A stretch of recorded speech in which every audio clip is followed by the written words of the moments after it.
So how much money did you end up making yesterday? Gosh. Oh. I was curious why Damonza wasn't going out one night this weekend. I was like, why are you here? He's like, gotta be grinding. Like, grinding? It's like, yeah, double money available for Grand Theft Auto Online missions. I could make a cool $15 million if I play it right. That happened. And then he was still grinding. He's still, working 7 days a week, no days off when the Grammys were ending. And I was like, time for me to go to bed, buddy. But hey, like the mayor of New York, Eric Adams says, if you're going to hang with the boys at night, you got to wake up with the men in the morning. Hey, you were there all night, and now you're here. I'm here. Ready to do it. You ready to go? I'm here. Okay, let's do it.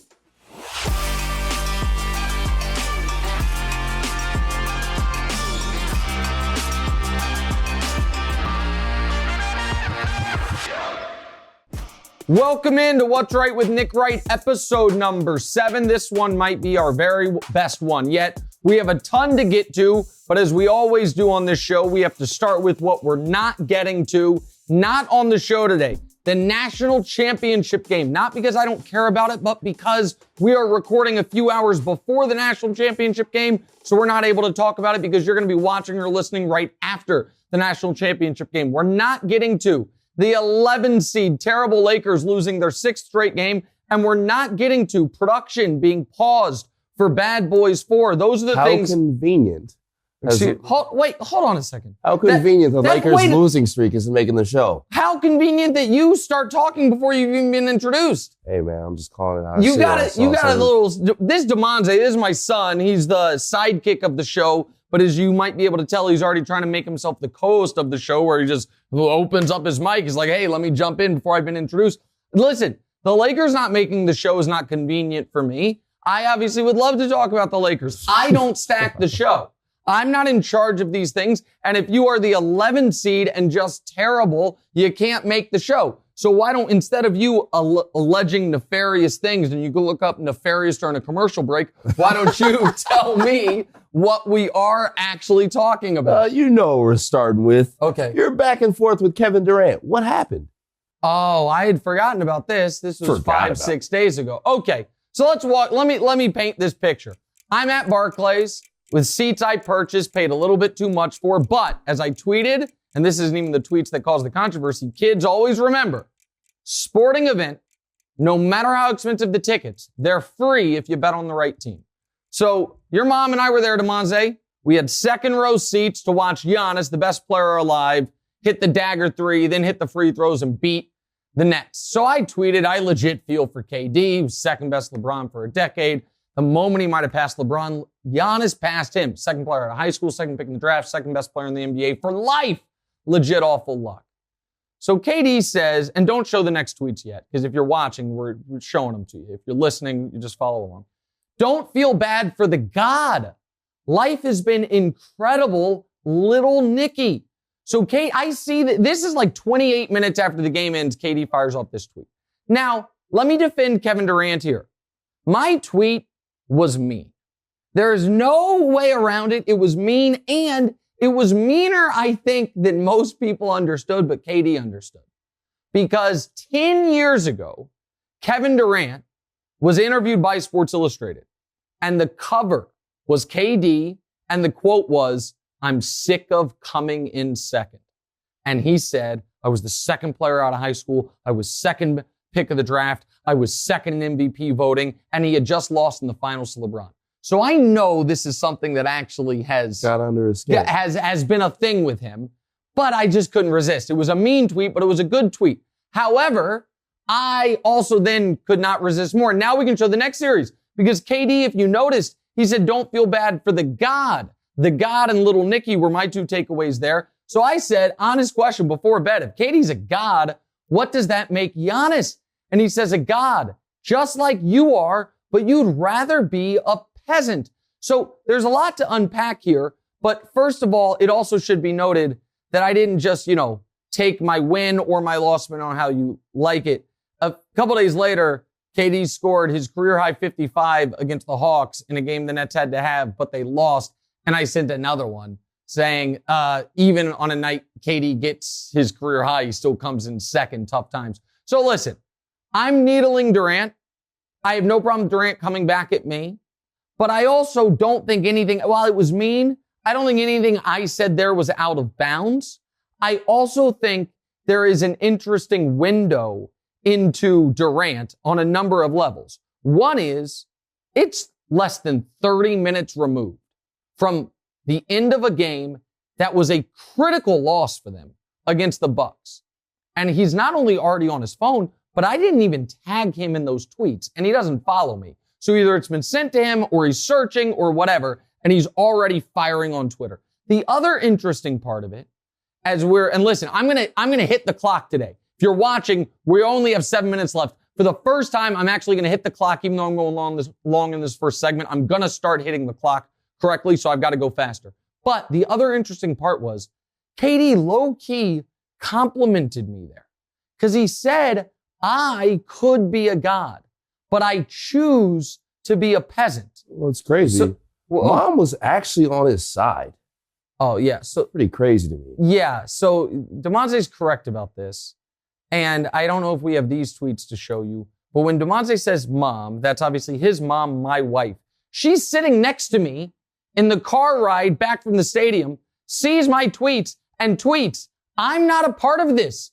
I'm a fan of yours, KD. And then she knifes me with, and the name is Nikki Poo, not Little Nikki. So we'll talk more about your mother later. I don't really want to pull her into this, at least for the time being. But do we have more on the Durant thing? Yeah, I mean, let's follow your logic here. Yeah. You say KD is the second best behind Giannis. Yeah. That means you're saying he's better than LeBron. Okay. Be honest. When was the last time LeBron was better than KD? Because I feel like it was back when I was in high school. Oh, back when you were in high school? Hey, okay, man. Stop it.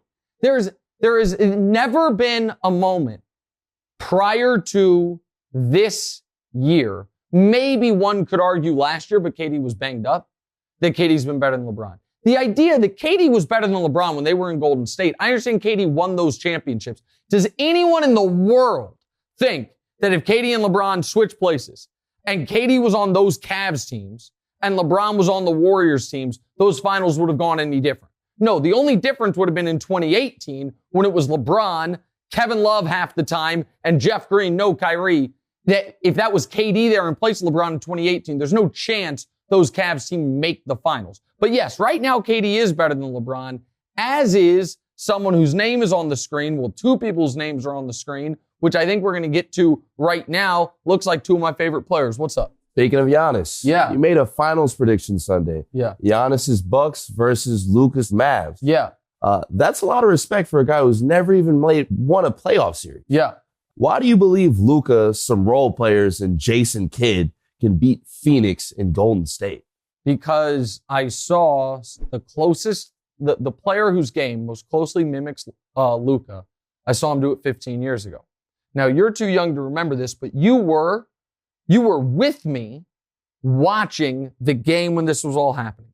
2007, 22-year-old LeBron James, who had been to two playoff series ever, was playing in, played in two playoff series ever prior to that year, 07. We were at Castro's house, 07, and I am watching LeBron put up the 48 special against Detroit. Watching it happen, and I'm saying, oh my God, it's arrived. LeBron and Boobie Gibson and Damon Jones are going to make the finals. That's what Luka Dončić is about to do. Luka Dončić is 23. He's played in two playoff series ever, and he, Spencer Dinwiddie, and Jalen Brunson are going to make the finals. Period, point blank. You watch, he tortured the Bucks over the weekend. There is no answer for him. You're like, oh, it won't work in the playoffs.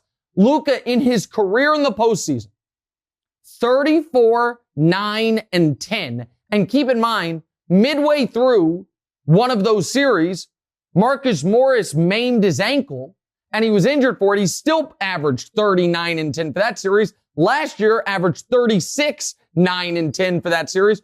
Every playoff game he's ever played, Kawhi and Paul George have been the two wing defenders, and he's unstoppable. The Mavs are making the finals, and of course the Bucks are making the finals. Right now, you can get Bucks over Mavs in the finals. You can get 50-1 on it. 50-1 on it if you want a nice long shot bet that is absolutely going to happen. I said I was going to hit the clock. That means I really have to go fast through these last two. All right, what's next? Let's go to the NFL. Yeah. It's been a few days, but I'm still confused on what just happened in Tampa. Yeah. Arians retired out of nowhere. Todd Bowles is replacing him. Yeah. Do you buy that Brady had nothing to do with this? No, the timing is too suspicious to buy Brady had nothing to do with it. I'd love to believe Bruce Arians, who to his credit has been a true champion of diversity, has the most diverse staff for any non-black head coach ever, and shows you don't have to be a black guy to hire black people. I'd love to believe the story of he just wanted to hand over a championship team to Todd Bowles, give him another chance. I love that idea. The problem is twofold. One is the timing is too suspicious. It answers so many questions about Brady's odd retirement. And the idea that Brady unretired and then the next day found out Arians was walking away. When there have been reports about them not getting along, it just doesn't pass the smell test. And here's the other thing. What is the thing I always told you back when you and I didn't have as healthy of a relationship we have now, which is the problem with lying to me. Is if you do it once on a big thing, when you're not doing it, I'm going to think you are, right? That like once you sever the trust, it's going to hurt both of us because I'm not going to know when to take you seriously. Right. All right. That's how I look at Tom Brady now.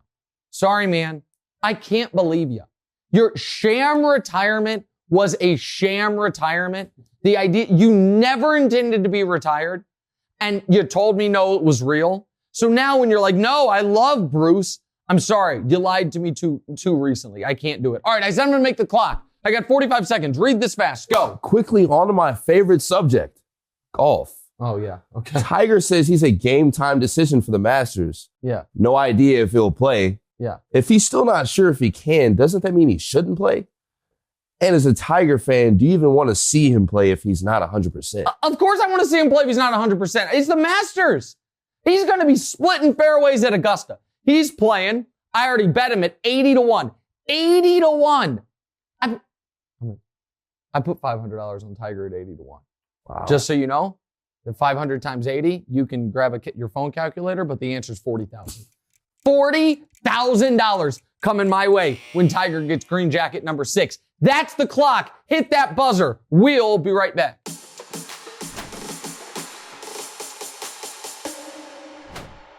$40,000. Yeah, I did bet that. Sounds like an SRT for the boy. SRT? Yep. What's an SRT? It's a Dodge Charger. A Charger? Oh, that's funny. No, I'm not even a Charger type of guy. No, you're more of a 3-train type of guy. Yeah, no shit, you're not a Charger type of guy. You're an 05 broken Mercury Mountaineer type of guy. Then you got hit and run in college, like and it 3 wasn't times. my fault. Yeah, Damonza kept getting hit and run. It's unbelievable. No. People kept running into him and driving away. I did not say hit. The last time was a hit and run. They swerved into my lane. It forced me to hit the median. Mm-hmm. That's when the car got messed up the most. Hold on, did the car hit you? No. Then it's not a hit and run, buddy. Damonza is 2 for 2 on cars that he's owned that at one point having to drive them post airbag, side airbag deployment. Meaning like just regularly like get into the car. Hold on, guys. I have to fold in these airbags that deployed. Yeah, listen, the last accident that Damonza was in the Mountaineer was not his fault. Despite it not being his fault, the way it was resolved was I had to meet these guys, had Damonza meet them in a parking lot with a payoff so they wouldn't. You're like, oh, my neck. Yeah, I had to do a cash payment. And the most unenforceable in court, sign this document saying you won't sue my poor son here, please. I beg of you. God, dog it, man. Still cheaper than your sister's, though. Were you guys recording all of that? Oh, buddy. That's a bad beat for you. Down bad for me. Head on a swivel. I kind of set you up to fail there talking about your tortured driving history, but I should have remembered and you should have remembered these guys are always recording Also, let me explain something to the audience. Let's just get into the B block now. If you guys are still recording, let's just go. I cheated a bit in the A block. I was so tortured that I was 0 for 6 on hitting the clock. Because if you're just listening to us, we have this clock on the side. It's a countdown to try to keep me moving. We were supposed to do 5 segments, 5 topics in that A block. I knew I had no chance of actually hitting the clock for the first time, which I did as promised. So I asked them to move the 5th topic from the A block to the B block. So before we even get to our game, this is our first segment of the B block, which is actually kind of the A. It doesn't matter. Time's a made up concept anyway. Man-made. All right. So what are we doing here? We've talked a lot about KD, but not much about his team. Oh, because they're trash. Yeah. The Nets are locked into the play-in and are currently the 10 seed. 10 seed. What's the biggest problem for the Nets? Steve Nash, Kyrie, or how good the East is? Okay. So it's not how good the East is, because I understand early in the year, it's like, oh, the Cavs are frisky, but they're not. Celtics are over there too. The Celtics, but so here's the thing. The Cavs are frisky. No, they're not. The Bulls, they have fallen off a bit. The Celtics Robert Williams was like low-key really important for them, and he's out the next 6 weeks, if not longer. And Philly still has trouble closing games. So aside from Milwaukee, it should be there for the taking for Brooklyn. Unfortunately, Brooklyn stinks. And so here, let me start on Kyrie, then I'll get to Nash. Because it's not just Nash and it's not just Kyrie, but they're both culpable. So just some facts for you. In games Kyrie Irving has played this season, the Nets not only have the worst defensive rating in basketball, they have the worst defensive rating in basketball history. So you're not going to win with the worst defense ever. Here's another fun fact for you. Remember when Kyrie, every game he played, he was the freshest guy on either team because he was playing once a week like he was in the Premier League. So now that he has to play a full schedule, he's shooting 36% and averaging 21 per game. Also, the 7 games this year Kyrie has played the most minutes, the Nets are 0-7. So that's a problem. And I'm not saying people are going to aggregate this and they're going to screw me on this. They're going to say, oh, Nick Wright said Kyrie Irving's a double agent. I'm not saying Kyrie's a double agent. Meaning working against the team. What I am saying is if Kyrie were a double agent, what would he have done differently this year? Not get backs. Beef with it, somehow have the Harden relationship sour so much they end up trading Harden and getting a guy in Ben Simmons who doesn't play basketball seemingly anymore, play unbelievable just to give the team just enough hope until he's allowed to play every day and then go on the take. And then even this weekend, KD had 55 points on 28 shots. Kyrie had 31 points on 32 shots. How does Kyrie take more shots than KD in the game this weekend? So again, I'm not saying Kyrie, I think Kyrie truly wants the Nets to win and wants to win. I'm not saying he's a double agent. What I'm saying is, if he were a double agent, would he be doing anything differently? Which brings me to Steve Nash. If Steve Nash were a coach that was in way over his head, had no idea what he was doing, and had no moves to make, oh wait, that's not a hypothetical, that's just what he is.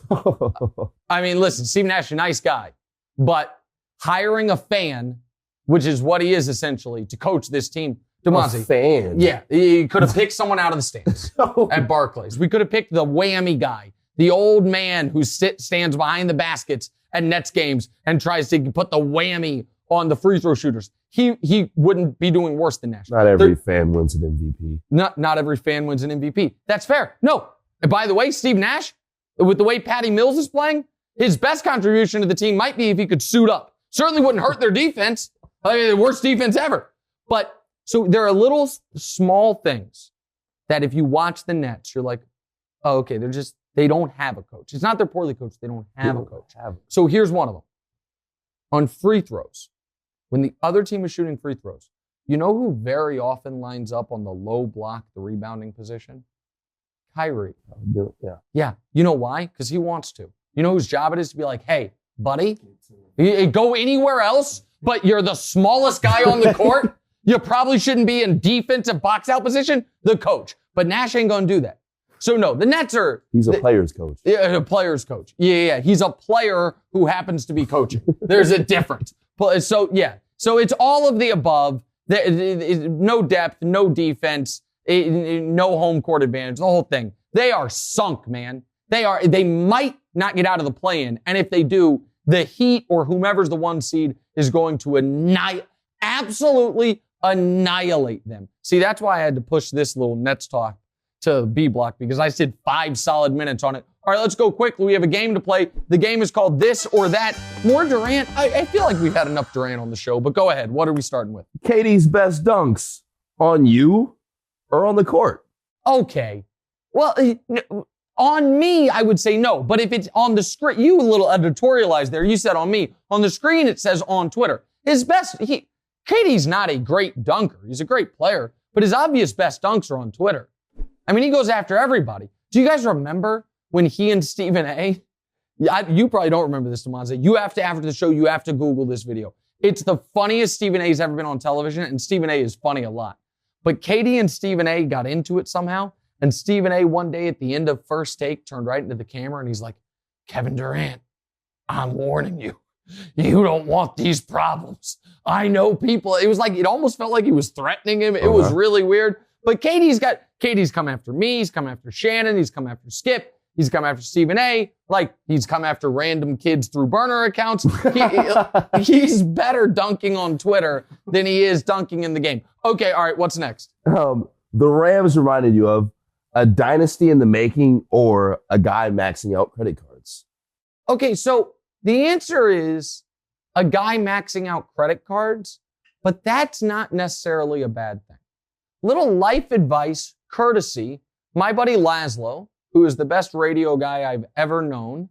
He and Colin's obviously sports, Laszlo is not, about young people and credit cards. So here's the thing, guys. I don't have a problem with young people maxing out credit cards, and this is all via my buddy Laszlo. I don't have a problem with them walking away from the debt. Guess what? Credit card company is telling you, I think there's a chance you might not pay this back, which is why I get to charge you an obscene 29% interest rate. So if you're 23 years old and all of a sudden your credit's pretty decent, this is not advice I want you to take, by the way.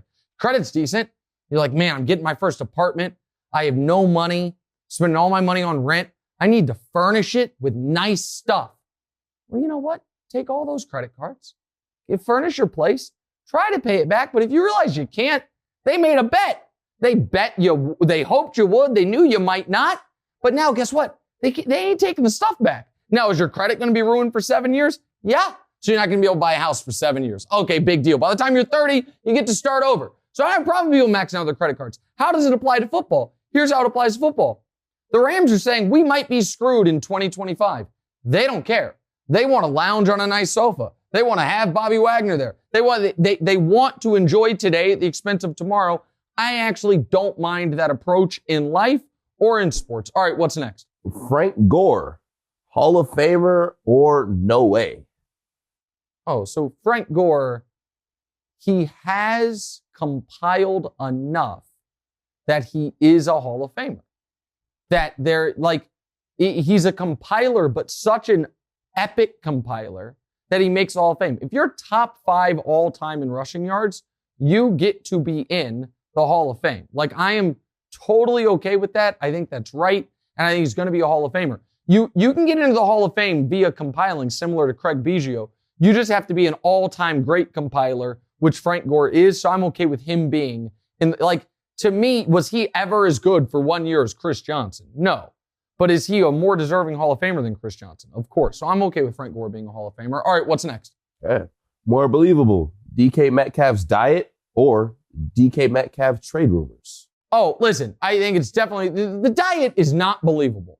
The idea that DK Metcalf can look the way he does, and his diet reportedly is, what he said is a cup of coffee, 1 meal, and 4 bags of candy, it's not possible. He's trying to set other people back. Oh. It's like, I'm eating all this stuff and, I'm still built like this. I think he's trying to keep other people down. Oh. That's what I think. Oh, that it's like a psychology. Yeah. You know what? Yeah, that's a good, I should just do the DK Metcalf diet to look like him so other receivers, smart, good one. I like that take. The trade rumors, I believe, too much smoke. There's too much smoke. Also, controversial DK Metcalf take. He's too old to have that color hair. Okay. Sorry. Yeah, I would be hesitant to pay anybody $25+ million a year that has blue or green or purple hair. I just would. Sorry. That's just how I feel. All right, we got one more to get to, and I'm over time, but we'll do it very quickly. What's the last one? Fake April Fool's news. I told you this was social a hard media. one. Yeah. Charming or annoying? I actually find it charming for this one reason. It helps you decipher who you follow that is not discerning about what they put out there. So I'm not getting tricked by any fake April Fool's news. But if you do, and I see I follow you, I'm like, Now I'm questioning your intelligence. So to me, it's a good way to kind of weed out some of the dopes that you may or may not be following. So I actually don't mind it at all. We'll be right back.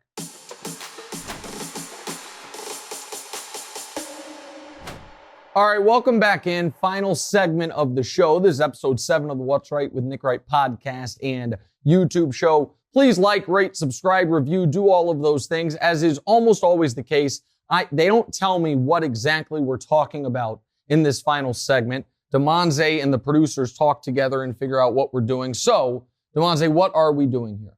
All right, so what happened with you and Mom around the whole Durant tweet situation? Oh, okay. So here's the thing. So I think people saw my wife's tweet, which was, I'm on Katie's side in this, and then the funny little, it's Nicky Poo, not little Nicky. And they might have thought, oh, she's like, part of the bit or, okay. So, and maybe you've picked up on this in the house. She's not happy with me about this. Yeah, I definitely got that vibe. Yeah. So so a few things. She thinks I'm being mean.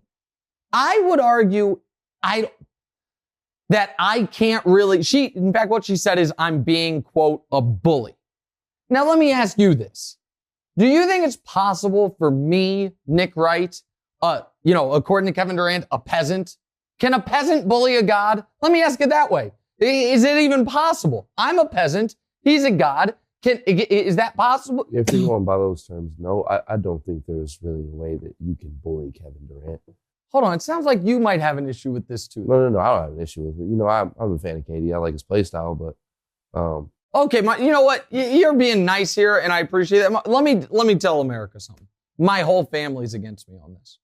My wife not only sent that tweet, was irritated with me all weekend. And it didn't help that Saturday night, I referenced the tweet I sent after the Hawks game. Saturday night, my wife and I had a date scheduled. And as we pulled into the parking lot for where we were going, I said, hold on one second. I have to send a tweet real quick. And that was the next KD tweet, and it kind of ruined the whole date. So my wife thinks that I need to quote Michelle Obama, go high rather than go low. I need to go high when they go low. That's not exactly how I feel about it. I felt like it was all in bounds. Your sister, Diora, did you see what she did Friday at school? Because her friends tweeted or texted her Thursday night or Friday morning, because she doesn't follow me on any social media. She doesn't care about what I do for a living. Oh, wow. She doesn't. That's fine. She's not a sports fan. Friday to school, she wore a Nets shirt, a Brooklyn Nets shirt. It happened to have Harden on it. She didn't have a Durant shirt in order to publicly support them rather than me. Wow. Deanna, the youngest, doesn't really know, but she's going to go whichever way the wind is blowing. And in this house, the wind always blows towards her mother. So I'm a man on an island. So I want you, the audience, to know this. I have made my home life more difficult, not for my own satisfaction, but because I think it provides good content. Because I am that dedicated to you, the viewer and the listener, that I'm like, you know what? I think this makes the sports fan that comes to me as an escape from their life or whatever's going on. Holy crap. God dog it. I love that. Nick Wright is Little Nicky. Is that my face? They put my face on Little Nicky, the Adam Sandler thing? I was about to say. If you got in, hold on, if you're not watching, they did a whole Little Nicky poster and it reads, if you got into a late night Twitter fight with Kevin Durant, you'd discuss it on your podcast too. I've never seen that. I've never seen Little Nicky. So that's your face and not Adam Sandler? That's my face, buddy. It's Adam Sandler's haircut in Little Nicky, but that's my face. Okay. Well done, producers. I hope you guys didn't use too much of your band. All right. That, I'm telling you right now, guys, I don't know if that's what I'm responding to right now on audio. I'm not certain if the YouTube viewers are ever going to see it because I don't need that floating around the internet. If you guys are trying to put this actually on the show, you need to do like the blur over my face the way that they do when you don't have license, like in Jackass movies where they don't have license for the pedestrians. That one right there is out of line. This is why the producers said to me before the show, Nick, it's super important you don't go overtime. And I said, I won't. They're like, no, seriously, in the first 2 blocks, you need to hit the out. But now I know why. Because they knew we needed a lot of time in the C block so they could try to create images that will haunt me on the internet for the rest of my career. Thanks. Well done. Yeah, well, little shrug emojis from all our terrible producers in Los Angeles. We love you guys. Oh yeah. Speak for yourself. That's the show. Hey, thanks for watching. Smash or just lightly tap that subscribe button. It all works the same. To get more from the show, and make sure you click. Why don't you want to mash the bell too, guys? Or just, lightly tap the bell to get notified every time new content drops. Check out full episodes of What's Right wherever you get your podcasts, or just hit the link in the description below.